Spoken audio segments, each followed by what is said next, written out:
My name is Ethan Caldwell, and this is the story of how I nearly lost my family's farm to a pack of vultures in suits who called themselves the Crestview Heights Homeowners Association. The farm wasn't just land to might, was my roots, my blood, my legacy. My great-grandfather cleared this patch of earth in 1912, back when the world was simpler, and the only thing you needed to claim a piece of land was a strong back and a stronger will.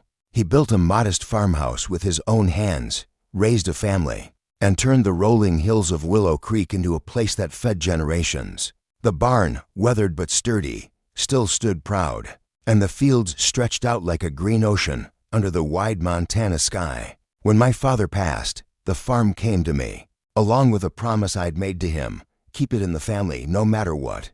I never thought no matter what would mean going to war with a bunch of rich, entitled bastards who thought they could rewrite history with a pen and a smile. But that's exactly what happened when Crestview Heights, a sprawling luxury development, started creeping closer to my land. At first, it was just rumors, whispers in town about developers buying up old farms, promising jobs and progress. Then the billboards went up along Highway 12, Crestview Heights, where luxury meets legacy. The irony wasn't lost on me. Their idea of legacy was gated communities and golf courses, not the sweat and soul of a century-old farm. I ignored them for as long as I could. My farm was 5 miles outside their shiny new gates, and I figured they'd stick to their side of the line. I spent my days tending to the cattle, fixing fences, and harvesting hay, the way my family always had. The farmhouse was simple 2 stories, creaky floors, and a wraparound porch where I'd sit with a glass of iced tea, watching the sun dip behind the mountains. The air smelled of fresh-cut grass and earth, and the only sounds were the lowing of cows and the rustle of wind through the cottonwoods. This was my sanctuary, my piece of the world. But peace doesn't last when money's involved. It started on a warm June morning. I was repairing a gate in the north pasture when I noticed a white SUV parked at the edge of my property, just beyond the barbed wire fence. 2 men in khakis and polo shirts were standing there, one holding a tablet, the other pointing at my land like they were sizing it up for auction. I dropped my tools and walked over, my boots kicking up dust with every step. The closer I got, the more my gut told me something was wrong. "Morning," the older of the 2 said as I approached. He had slicked back silver hair, a fake tan, and a smile that didn't reach his eyes. "You must be Ethan Caldwell. I'm Richard Hensley, president of the Crestview Heights Homeowners Association. This is my associate, Mr. Daniels, our compliance officer." I crossed my arms, eyeing them both. "You're on my land. What do you want?" Hensley's smile widened, like he was used to charming his way out of anything. "Oh, no need to get territorial, Mr. Caldwell. We're just conducting a routine survey. You see, Crestview Heights has expanded its jurisdiction, and your property now falls under our oversight. We're here to ensure everything meets our community standards." I felt my jaw tighten. "My farm's been here since 1912. It's not part of your damn development." Daniels, a weary guy with a clipboard and a nervous twitch, piped up. "Actually, sir, according to the updated county records, your land was annexed into Crestview Heights last month. It's all legal. We just need to go over a few adjustments." "Adjustments?" I stepped closer, towering over Daniels. "What the hell are you talking about?" Hensley raised a hand, like he was calming a spooked horse. "Nothing major. Your farmhouse, for instance, site's a bit rustic. Our architectural guidelines require a more modern aesthetic. And your fencing? Barbed wire doesn't exactly scream Crestview Heights. We'll need you to replace it with something more in line with our vision. Plus, there's the matter of your livestock. The HOA has strict rules about agricultural activity." I laughed, short and sharp. "You're telling me I can't have cows on my own farm?" Hensley's smile didn't waver. "Not without approval, no. But don't worry, we're here to help you transition. You'll receive official documentation soon. Just a few updates, and you'll be in full compliance." I took another step forward, close enough to smell his overpriced cologne. "Get off my land. Now." Daniels flinched, but Hensley just chuckled, like I was some kid throwing a tantrum. "No need for hostility, Mr. Caldwell. We'll be in touch." He gave a little wave, and the 2 of them sauntered back to their SUV, leaving me standing there, fists clenched, my blood boiling. I should have known that was just the opening shot. 3 days later, a thick envelope arrived in my mailbox, stamped with the Crestview Heights HOA logo, a pretentious crest with a mountain, and a golf club crossed over it.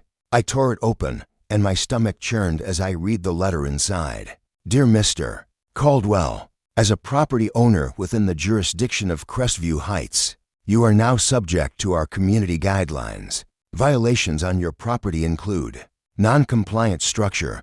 Your farmhouse does not meet HOA architectural standards. Estimated compliance cost, $50,000. Unauthorized fencing. Barbed wire must be replaced with HOA-approved materials. Estimated cost, $10,000. Unpermitted agricultural activity. Livestock operations require HOA approval. Permit fee, $5,000 annually. Unmaintained landscaping. Grass and fields must adhere to HOA aesthetic standards. Estimated cost, $7,500. Please submit a compliance plan within 30 days to avoid fines and legal action. Sincerely, Richard Hensley, HOA President. I read it twice, my hands shaking with rage. $50,000 to fix my farmhouse? A permit to keep my own cows? These people weren't just pushing boundaries, they were trying to erase my entire way of life. I crumpled the letter and tossed it into the trash, but the words stuck with me. This wasn't a mix-up. This was a calculated move to force me out. The next morning, I drove to the county clerk's office in town, a squat brick building that smelled like old paper and coffee. The clerk, a woman named Marjorie who'd known my dad since high school, pulled up my property records. Her face fell as she scrolled through the screen. Ethan, I don't know how to tell you this, but your land's been annexed. The boundaries were redrawn 6 weeks ago. Crestview Heights filed the paperwork, and it's all stamped and legal. Legal? I slammed my hand on the counter, making Marjorie jump. How the hell can they just take my land like that? She sighed, adjusting her glasses. They didn't take it, not technically. They expanded their jurisdiction to include your property. It's a dirty trick developers pull sometimes, file boundary changes quietly. Grease a few palms at the county level, and suddenly your land's under their rules. You'd need a lawyer to fight it, and even then, I didn't need her to finish. I knew what she meant. Fighting this would mean money, time, and a battle against people with deeper pockets than I'd ever have. But I wasn't about to let some HOA bureaucrat steal what my family had built. I thanked Marjorie and stormed out, already dialing my sister, Laura, who worked as a paralegal in Bozeman. She picked up on the first ring. Ethan, what's wrong? She asked, picking up on the edge in my voice. Some HOA is trying to take the farm, I said, gripping the phone so hard I thought it might crack. They're saying my land's part of their development now. Can you help? Laura didn't hesitate. Send me everything, letters, documents, whatever you've got. I'll dig into it. If they're playing dirty, we'll find a way to hit back. That night, I couldn't sleep. I sat on the porch, staring out at the fields, the moonlight casting long shadows across the grass. My great-grandfather's farmhouse stood behind me, solid and unyielding, just like he'd been. I wasn't going to let some rich outsiders tear it down. I grabbed my laptop and started researching Crestview Heights. What I found only made my blood run colder. The HOA had a reputation for strong-arming smaller property owners, slapping them with fines until they couldn't afford to stay. There were stories online of families forced to sell their homes, their land absorbed into Crestview's ever-growing empire. Hensley's name came up again and again, always with the same smug smile in photos, shaking hands with developers and county officials. I wasn't just dealing with an HOA. I was dealing with a machinian that chewed up people like me and spit out profit.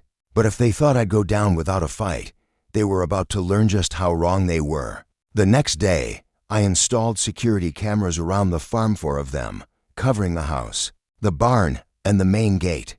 If these people were as shady as they seemed, I wasn't taking any chances, and I was right to be paranoid. At 3:12 a.m. the following night, my phone buzzed with a motion alert. I pulled up the camera feed and saw 2 figures in dark hoodies, creeping along the edge of my property, near the barn. One of them was carrying a crowbar, the other a flashlight. My heart pounded as I grabbed my rifle, not loaded, but enough to make a point, and slipped out the back door.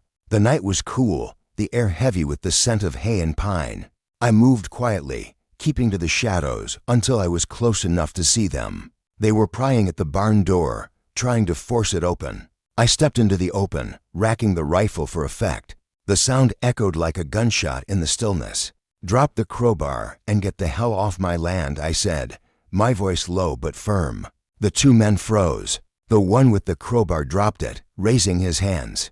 "Oh, man, I don't care what you're doing," I cut him off. "You've got 5 seconds to start running." The flashlight guy bolted immediately, sprinting toward the tree line. The other hesitated, then followed, leaving the crowbar in the dirt. I didn't chase them. He wasn't looking for a fight, just answers. I picked up the crowbar and checked the camera feed. The footage was clear. 2 men, faces partially visible, trying to break into my barn. I called the sheriff's department and sent them the video. Sheriff Tom Reynolds arrived within the hour, his cruiser kicking up gravel as he pulled into the driveway. Tom was a no-nonsense guy, a third-generation Montanan who'd grown up on a ranch not far from mine. He watched the footage, his jaw tightening. "This ain't kids pulling a prank, Ethan," he said, handing me back my phone. "This smells like intimidation. You piss off anybody lately?" I showed him the whole letter. His eyes narrowed as he read it. "Crestview Heights, huh? I've heard stories about those folks. They've been leaning on people all over the county. I'll run this footage through the system, see if we can ID these clowns. But you need to watch your back." "I always do," I said. But the truth was, I was starting to feel the weight of this fight. It wasn't just about my farm anymore. It was about standing up to a system that thought it could roll over anyone who didn't fit their vision of progress. The next morning, I was out checking the fences when another vehicle rolled up, a black Mercedes this time, polished to a mirror shine. Richard Hensley stepped out, flanked by Daniels and a third man I didn't recognize, a burly guy in a suit who looked like he'd been hired for muscle. Hensley's smile was back, but it was tighter now, like he was forcing it. "Mr. Caldwell," he said, striding toward me like he owned the place. "I heard about the little incident last night. I hope you're not jumping to conclusions." I crossed my arms, staring him down. "2 guys tried to break into my barn at 3 in the morning. You know anything about that?" Hensley's smile didn't budge. "I assure you, the HOA has nothing to do with such behavior. But let's focus on the bigger picture.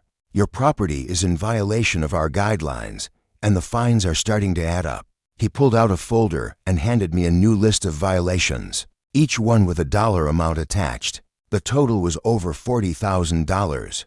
I didn't even look at the papers. I tore them in half and tossed them at his feet. "You think you can scare me off my own land?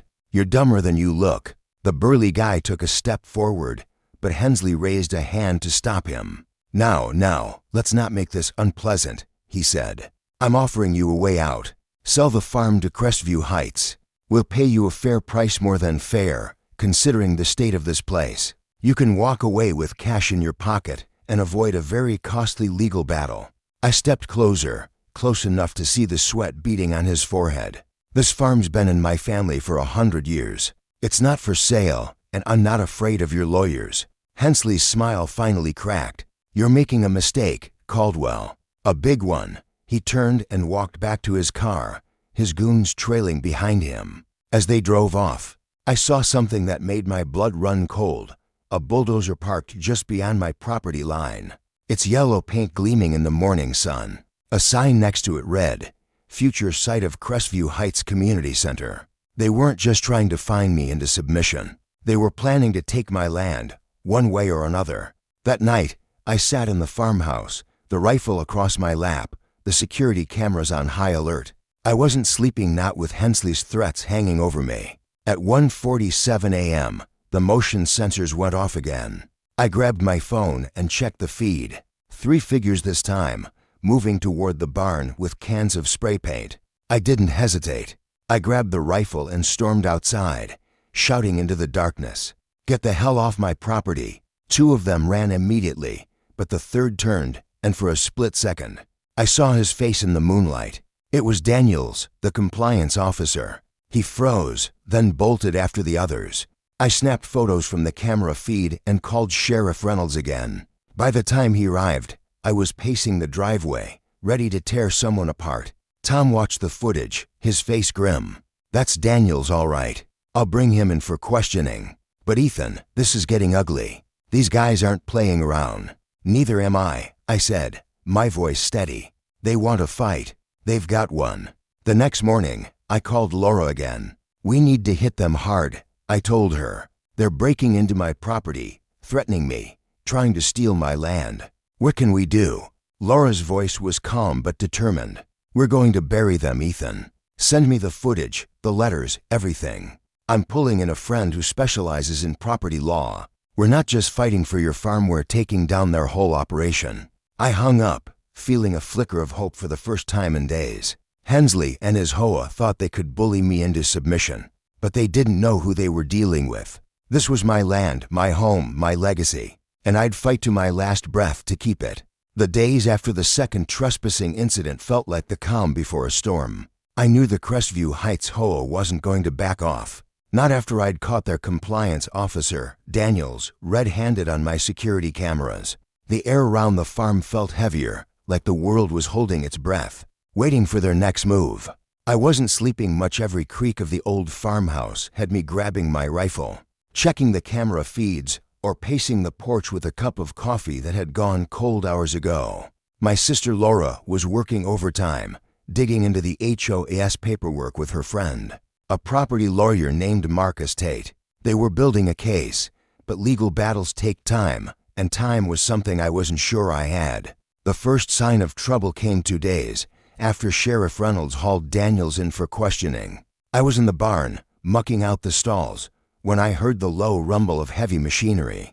I stepped outside, wiping sweat from my brow, and saw a convoy of construction vehicles rolling down the dirt road that bordered my property. 3 bulldozers, a backhoe, and a flatbed truck carrying what looked like prefabricated building materials. They stopped just beyond my fence line, where the future site of Crestview Heights Community Center sign still stood, mocking me. A crew of workers in hard hats hopped out, unloading equipment and setting up orange cones like they were about to break ground. I dropped my pitchfork and stormed over, my boots crunching against the gravel. Richard Hensley was there, standing by his black Mercedes, clipboard in hand, directing the workers like a general on a battlefield.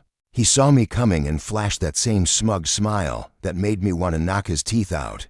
"Morning, Mr. Caldwell," he called, his voice dripping with fake cheer. "Just getting started on the community center. It's going to be a real asset to the area." I stopped a few feet from him, my fists clenched. "You're on my land, Hensley. That sign, your machines, your whole damn circus, get it off." He chuckled, flipping through his clipboard. "I'm afraid you're mistaken. This parcel was legally acquired by Crestview Heights. The county records are clear. Your property line ends 50 feet east of here." "Bullshit," I spat. "My family's owned this land for a century. You can't just redraw the lines and call it yours." Hensley's smile didn't waver. "The law says otherwise. But I'm a reasonable man. Sell us the farm, and we'll make this all go away. You'll walk away with enough money to start over somewhere else." I stepped closer, close enough to see the flicker of unease in his eyes. "I'm not selling. And if you don't get these machines off my land, I'm calling the sheriff." Hensley shrugged, like he was bored. "Call whoever you want. The law's on our side." He turned back to the workers, waving them to continue. The bulldozers roared to life, their blades biting into the earth just beyond my fence. The sound was like a punch to the gut. Me land, my family's legacy, being torn apart right in front of me. I pulled out my phone and called Sheriff Reynolds. "Tom, they're bulldozing my property. Get out here now." Tom arrived 20 minutes later, his cruiser skidding to a stop. He took one look at the construction crew and shook his head. "Hensley, you got permits for this?" Hensley handed him a stack of papers, his confidence unshaken. "All in order, Sheriff. This is Crestview Heights property now." Tom scanned the documents, his face darkening. "This looks legal, Ethan, but something's off. Boundary changes like this don't just happen without notice." He turned to Hensley. "I'm shutting this down until we can verify the paperwork." Hensley's smile tightened. "You don't have the authority to do that." "Try me," Tom growled. He radioed for backup, and within minutes, 2 more deputies arrived. The workers stopped, looking uneasy, as Tom ordered them to stand down. Hensley didn't argue, but the look he gave me was pure venom. He climbed into his Mercedes and sped off, leaving the machines silent and the workers milling around, unsure what to do. Tom turned to me. "Ethan, this is bigger than a couple of trespassers. These guys have money, lawyers, and connections. You need to get ahead of this and fast." "I'm trying," I said, my voice tight. "Laura's working on it, but we need time." Tom nodded. "I'll stall them as long as I can, but you'd better be ready for a fight."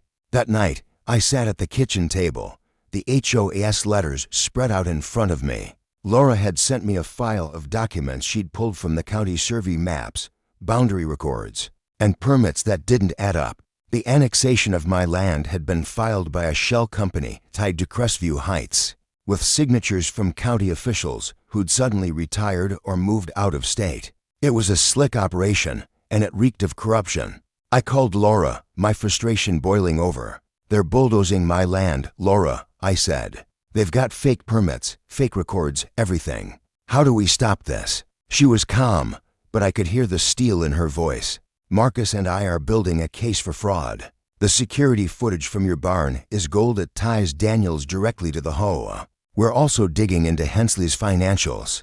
If we can prove he's bribing county officials, we can blow this wide open. But Ethan, you need to keep documenting everything.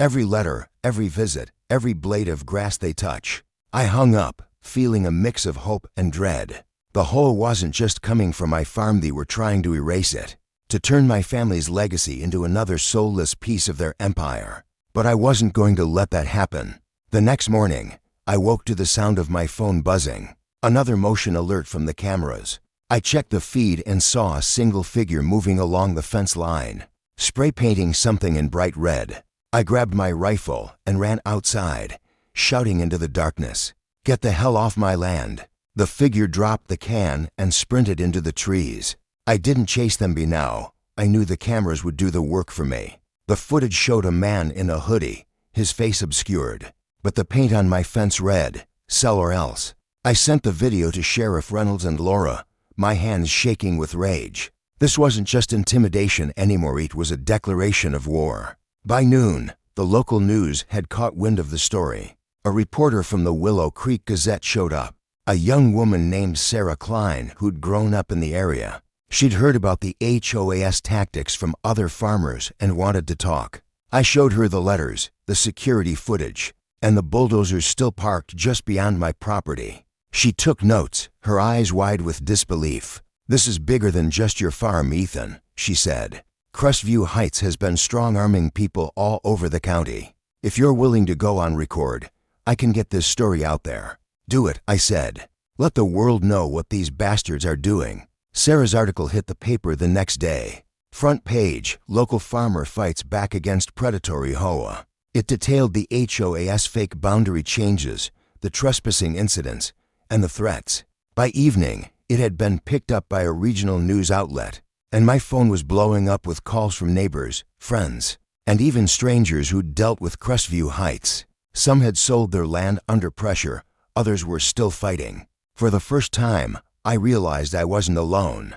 The attention didn't sit well with the HOA. The next morning, a new letter arrived, this one marked urgent. It listed new violations varying from unapproved signage my farm's old wooden gate, to excessive noise my cows, apparently. The fines had doubled, now totaling over $80,000. At the bottom, in bold, was a warning. Failure to comply within 7 days will result in legal action, including potential seizure of the property. I called Laura immediately. "They're escalating," I said. "They're trying to bury me in fines." "They're panicking," she replied. The news article hit a nerve. Marcus found a paper trail linking Hensley to a county official, who signed off on the boundary changes. "We're filing an injunction to stop any construction on your land, and we're requesting a full audit of Crestview's permits. Keep holding the line, Ethan." Holding the line wasn't easy. That night, I caught another trespasser on camera at this time. They'd cut a section of my fence, letting a dozen of my cows wander onto the road. I spent hours rounding them up, my anger simmering as I repaired the damage. The next day, a county inspector showed up, claiming my barn was structurally unsound and needed to be demolished. I showed him the door, but the message was clear. The HOA was coming at me from every angle. I started reaching out to the neighbors who'd contacted me after Sarah's article. There was old man Jenkins, who'd sold his orchard under Duras, Maria Lopez, whose family ranch was facing similar fines, and the Thompsons, who'd been hit with a $20,000 bill for unapproved landscaping. We met at my farmhouse, crowding around the kitchen table with coffee and determination. Jenkins, a grizzled farmer with a voice like gravel, summed it up best. These bastards think they can run us all out of town. We need to fight back together. The group agreed to pool resources. Maria knew a local activist group that could help with publicity, and the Thompsons had a cousin who worked for a law firm in Helena. We started calling ourselves the Willow Creek Resistance, half joking, but dead serious. Laura and Marcus came to the next meeting, laying out a plan: file a class action lawsuit against Crestview Heights, alleging fraud, harassment, and illegal annexation. It was a long shot, but it was our best chance to take down the HOA for good. The fight got uglier from there. One night, I woke to the smell of smoke. I ran outside and saw flames licking the side of my barn. I grabbed the fire extinguisher and put it out before it could spread. But the damage was done at charred wood, and the words "last warning" spray-painted across the barn door. The cameras caught the figures fleeing, but their faces were masked. I sent the footage to Sheriff Reynolds, who was starting to look as tired as I felt. "Ethan, I'm doing everything I can," he said, rubbing his eyes. "We've got Daniels in custody, but he's not talking. Hensley's lawyered up, and the county's dragging its feet on the audit. You need to stay safe." "Safe?" I laughed bitterly. "They're burning my barn, Tom.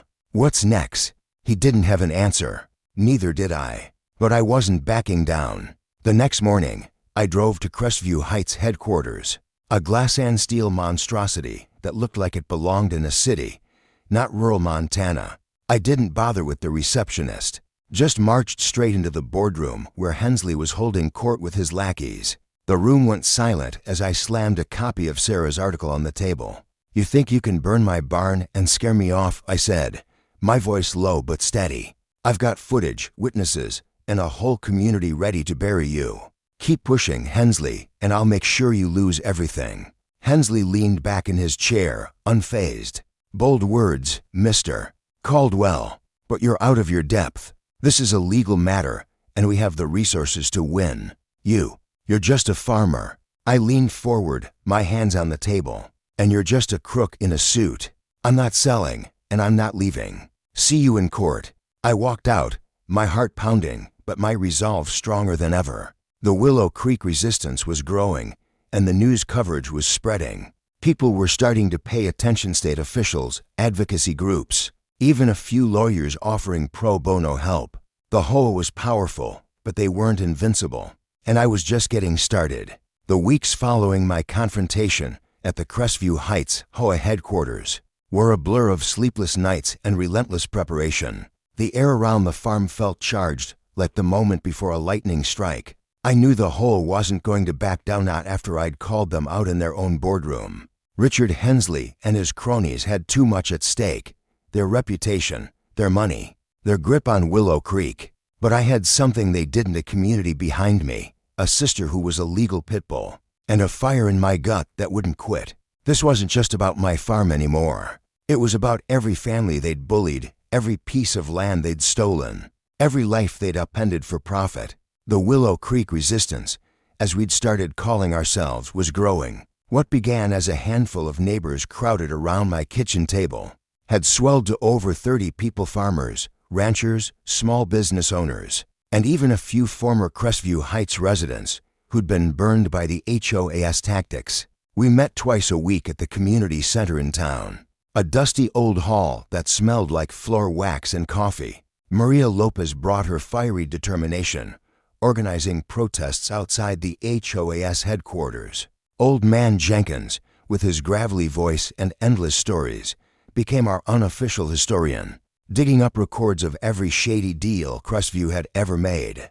The Thompsons rallied local businesses to boycott the development, hitting the HOA where it hurt most their wallet. Laura and her lawyer friend Marcus Tate were the backbone of our legal strategy. They'd filed an injunction to halt all construction on my land, citing fraudulent boundary changes and illegal annexation. The judge, a no-nonsense woman named Clara Hawthorne, granted a temporary stay, stopping the bulldozers cold. It was a small victory, but it bought us time. Marcus uncovered a paper trail linking Hensley to a network of shell companies that had been quietly buying up county officials. The boundary changes that swallowed my farm weren't just a clerical error. They were part of a deliberate scheme to absorb independent properties into Crestview's jurisdiction, slap owners with fines, and force them to sell at a loss. The evidence was damning, but it wasn't enough. We needed a smoking gun, something that would tie Hensley directly to the harassment and vandalism on my property. The security footage of Daniels cutting my fence and the masked figures setting fire to my barn was a start, but we needed more. Laura suggested hiring a private investigator, a guy named Vince Russo who'd worked white-collar crime cases in Bozeman. Vince was expensive, but the resistance pooled funds to cover his fee. If Hensley was as dirty as we thought, Vince would find the dirt. Meanwhile, the HOA kept up the pressure. Every few days, a new letter arrived, each one more aggressive than the last. They claimed my farmhouse was a public safety hazard and demanded I demolish it within 14 days. They fined me $5,000 for unapproved agricultural equipment, my tractor, which had been on the farm since the 1970s. They even tried to charge me $2,000 for excessive dust from my gravel driveway. The total fines were now over $120,000, an amount I couldn't pay even if I wanted to. I burned the letters in the fireplace, but the weight of them lingered, a constant reminder of the noose tightening around my neck. The vandalism didn't stop either. One night, my cameras caught a group of 3 men slashing the tires on my truck. Another time, someone poured sugar into the gas tank of my tractor, nearly ruining the engine. Each incident was reported to Sheriff Reynolds, who was building a case against Daniels and the HOA. But the wheels of justice were slow, and Hensley's lawyers were sharks. They filed motions to dismiss the injunction, claiming Crestview had acted within its legal rights. They even countersued me for defamation, pointing to Sarah Klein's newspaper article as evidence that I was slandering their reputation. Sarah, undeterred, kept the story alive. Her articles in the Willow Creek Gazette had gone viral, picked up by national outlets covering rural land disputes. Reporters started showing up at the farm, their cameras flashing as they photographed the charred barn and the "sell or else" graffiti, still visible on my fence. The attention brought more alias activist groups, environmental lawyers, even a state senator who promised to push for an investigation into HOA abuses. But it also made the HOA desperate, and desperate people do dangerous things. One evening, as I was fixing a broken fence post, a black SUV rolled up the driveway. I braced myself, expecting Hensley, but it was someone new, a woman in a tailored suit, her blonde hair pulled back in a tight bun. She introduced herself as Vanessa Pierce, Crestview's new legal counsel. Her smile was polished, but her eyes were cold, like a snake sizing up its prey. "Mr. Caldwell," she said, handing me a business card. "I'm here to offer you a final chance to resolve this amicably. Crestview Heights is prepared to buy your property for $1.20 million, far above market value. You can walk away, debt-free, and start over." I laughed, tossing her card into the dirt. "You think I'd sell my family's legacy for a paycheck? You don't know me at all." Her smile didn't falter. "I know you're in over your head. The fines, the legal fees, the vandalism, it's only going to get worse. Take the deal, Ethan. It's the best you're going to get." I stepped closer, my voice low. "Tell Hensley he can shove his money. This farm's not for sale, and I'm not going anywhere." Pierce's expression hardened. "You're making a mistake, a very costly one." She turned and walked back to her SUV, her heels clicking against the gravel. As she drove off, I saw the bulldozers still parked beyond my property line, waiting like vultures for their next chance to strike. That night, Vince Russo called with a breakthrough. "I've got something," he said, his voice crackling with excitement. "Hensley's been funneling money through a shell company to a guy named Paul Whitaker, a former county surveyor. Whitaker signed off on the boundary changes that annexed your land. I tracked down Whitaker. He's living in a condo in Arizona, paid for in cash right after the deal went through. And get this, I found emails between him and Hensley. They explicitly promised him $50,000 to adjust the records. My heart raced. Can you get those emails to Laura? Already done, Vince said. But be careful, Ethan. These guys know we're closing in. They're not going to play nice. He wasn't wrong. The next morning, I woke to find my front porch covered in red paint. The words "Leave Now" scrawled across the door. The cameras caught a single figure, masked and hooded, but the paint matched the cans used in the earlier vandalism. I sent the footage to Sheriff Reynolds, who was now working with the state police on a criminal investigation. The net was tightening, but I couldn't shake the feeling that Hensley had one last card to play. The turning point came a week later, at a town hall meeting organized by the Willow Creek Resistance. Over 100 people packed the community center, farmers, shop owners, even some Crestview residents who'd turned against the HOA after learning about its tactics. Laura and Marcus presented our case: the fraudulent boundary changes, the bribery, the vandalism, the harassment. Sarah live-streamed the event, and by the next morning, it had thousands of views online.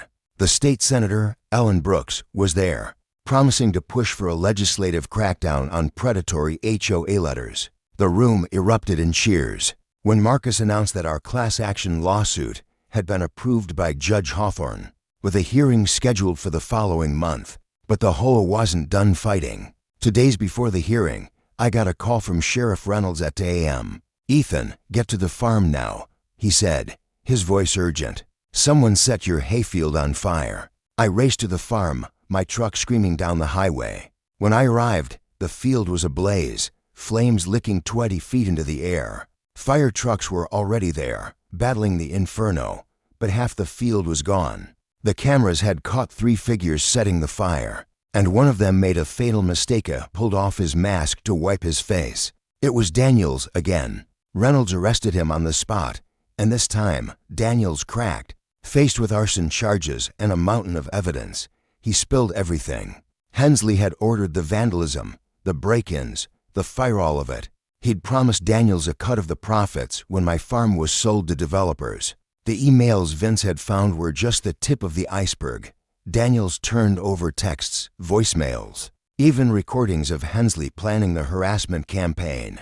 The hearing was a bloodbath. Laura and Marcus presented the evidence of Vince's emails, Daniels' confession, the security footage, and testimony from a dozen other homeowners who'd been targeted by Crestview Heights. Judge Hawthorne didn't mince words. She ruled that the annexation of my farm and dozens of other properties was illegal, nullifying the HOA's jurisdiction. She ordered Crestview to pay restitution to every affected homeowner, totaling millions. Hensley, Whitaker, and 2 other board members were indicted on charges of fraud, bribery, and conspiracy. Daniels took a plea deal, testifying against them in exchange for a reduced sentence. The aftermath was chaos. Crestview Heights collapsed almost overnight. Homeowners pulled out, developers backed off, and the once glossy development turned into a ghost town of half-built mansions and empty lots. The future site of Crestview Heights Community Center sign was torn down, and the bulldozers disappeared. My farm was mine again, free and clear, the fines erased, the boundaries restored. I sat on my porch one evening, a glass of whiskey in hand, watching the sunset over the fields. The air smelled of fresh hay and pine, the way it always had. Sheriff Reynolds stopped by, his cruiser kicking up dust as he pulled into the driveway. He leaned against the porch railing, a rare smile on his face. "You did it, Ethan," he said. "You took on the big dogs and won." "We did it," I corrected, raising my glass. "Couldn't have done it without you, Laura, or the resistance." He chuckled. "Hell of a fight. Hensley's looking at 10 years minimum. His empire's done." I nodded, taking a sip. Good riddance. The seasons changed, and Willow Creek began to heal. The farmers and ranchers who'd been pushed out started reclaiming their land through settlements. A new developer, a local outfit, not some corporate machina, bought the remaining Crestview lots, promising to build homes for families who actually cared about the community. The resistance stayed active, keeping an eye on county officials to make sure no one else tried to pull what Hensley had. One crisp fall morning, Laura drove up to the farm, her car loaded with files from the case. She stepped onto the porch, grinning.